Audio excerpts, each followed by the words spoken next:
Hello everyone, good morning. Welcome back to my channel Adi Anuraga. Let me introduce myself. My name is Adi Anuraga. I am a student at University of Mercubuana Menteng. I am from Lekuler to in the morning. I live in Bekasi City, located in the Medline Cibidung Resident, Pesanan Jepang Cluster. Now I will present to you about my second major assignment in English Business course. Here it is. Please enjoy.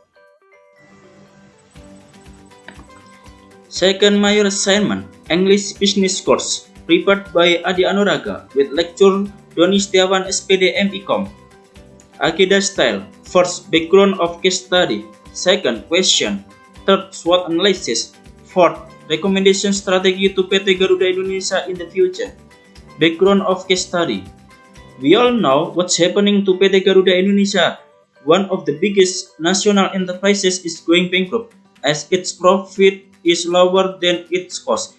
In 2021, it gained only 80.6 trillion, while its operational cost reached by 18.31 trillion. Question: make the SWOT analysis for Garuda Indonesia. Give recommendation on what the company should do in the future. Present the report in PPT. Record your presentation, upload it on YouTube or other platform. Submit the link in our learning class before 19 May 2022. SWOT analysis. Number 1. Strength.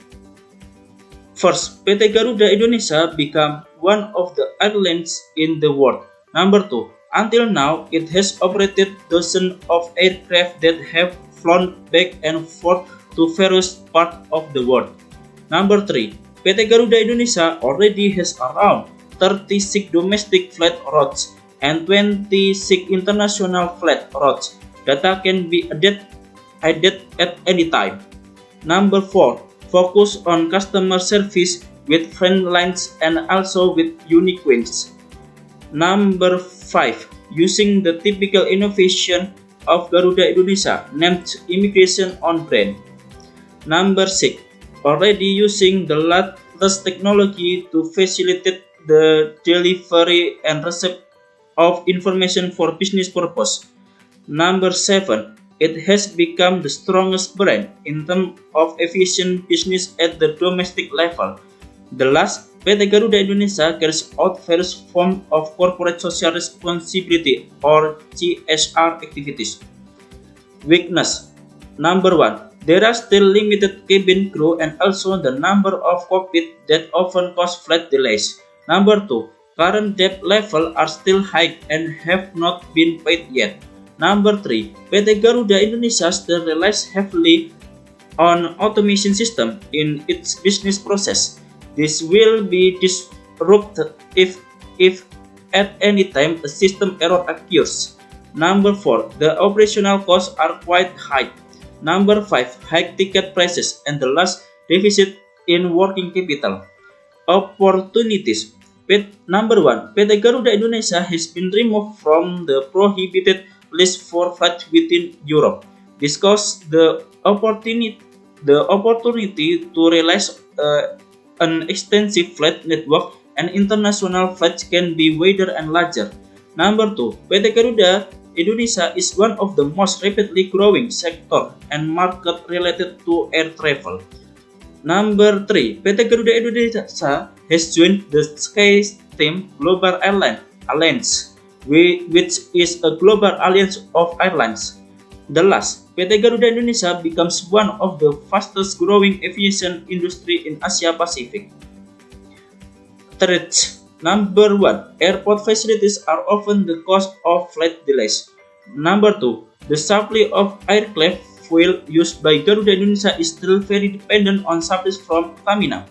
Number 3. Decreased demand for flight due to various natural factors such as volcanoes, earthquakes, and etc.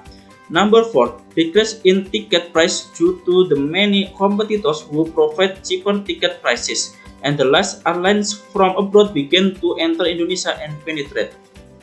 Recommendation strategy to PT Garuda Indonesia in the future. Recommendation on what the company should do in the future.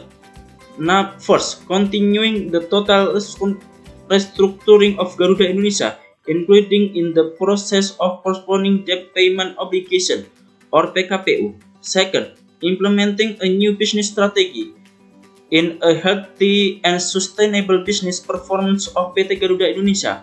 Number 3, optimizing the road network. So it is expected that PT Garuda Indonesia will only operate profitable flight routes. In choosing this route, Garuda focused on domestic flight routes as well as certain international routes that also consider cargo flight. Fourth, adjust the number of Garuda and Citylink aircraft to align with the optimized route network. This is done simultaneously with the simplification of aircraft types to obtain operational effectiveness and efficiency. Furthermore, the fifth strategy is to renegotiate the aircraft lease contract by seeking to obtain a variable cost-based scheme. And meanwhile, the sixth strategy is to increase the contribution of cargo revenue through optimizing belly capacity and digitalizing operations. Thank you. It's enough for me. Wabillahi taufiq wal hidayah. Wassalamualaikum warahmatullahi wabarakatuh.